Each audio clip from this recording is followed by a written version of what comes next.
ভোরের আলো ফোটার আগেই মুন্সিগঞ্জ শহরের প্রধান সড়কে হাঁকডাকে সবজির বেচাকেনা।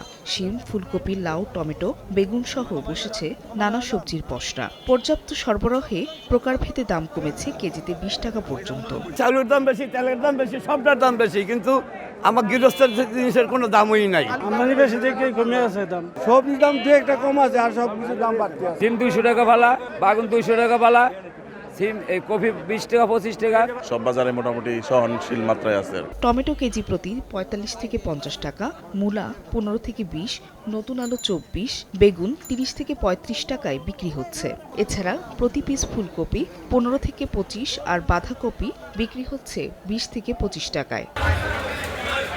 এদিকে দরদামে সরগরম সাভারের আশুলিয়ার আজিজ সুপারমার্কেটের পাইকারি মাছ বাজার। তবে দর কিছুটা বাড়তি, প্রতি কেজি বিক্রি হচ্ছে 10 থেকে 20 টাকা বেশি দামে। মাছের বাজারটা একটু বেশি, শীতের লেগে মাছ অনেক কম। মাছের আমদানি অনেক কম, যার কারণে মাছের রেটটা একটু বেশি। বড় বড় মাছের দাম ভাই, একবারে মাছের দাম কম, একবারে সস্তা।